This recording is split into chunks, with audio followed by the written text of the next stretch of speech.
My dear students, பொதுவாகவே கோயிலில் பார்த்தீங்கன்னா சாமி இந்த மேலே இருப்பார், படிக்கட்டுலாம் இருக்கும் பொதுவாக. ஓகேங்களா? ஒரு கற்பனை கதை தான் இது.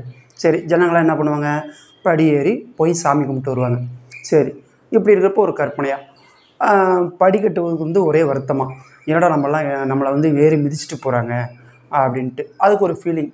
இந்த கடவுளுங்கிற சிலையும் கல்லால் தான் செஞ்சுருக்காங்க, நம்மளையும் கல்லால் தான் செஞ்சுருக்காங்க. ஆனால் நம்மளை வந்து மிதிச்சுட்டு போகிறாங்க, ஆனால் கடவுளை போய் தெய்வமாக கும்பிட்றாங்க. நானும் கல், அதுவும் கல் தானே, ஒரு கற்பனைக்காக அப்படின்ட்டு கடவுள்கிட்டே போய் கேட்டுச்சான்.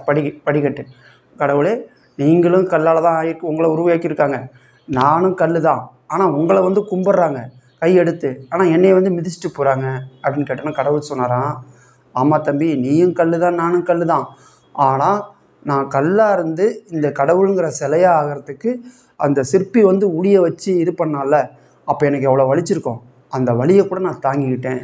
ஏன் அந்த வலியை தாங்கிக்கிட்டேன்னா, நம்ம ஒரு உயர்வான இடத்துக்கு போகிறோம், அதனால் இந்த வலியெல்லாம் நம்ம பொருட்படுத்தக்கூடாது அப்படின்னு தாங்கிக்கிட்டதுனால நான் உயர்வான இடத்துல இருக்கேன். ஒன்றை செதுக்கிறது ஒரு பெரிய விஷயமே இல்லை, ஜஸ்ட் ஒரு பிளைனாக அறுத்து போட்டால் நீ படி, அவ்வளோதான். ஆனால் சாமி சிலைங்கிறது எவ்வளோ இது பண்ணோம், அந்த வலியெல்லாம் நான் தாங்கிக்கிட்டதுனால தான் உயர்வாக இருந்தேன்னு.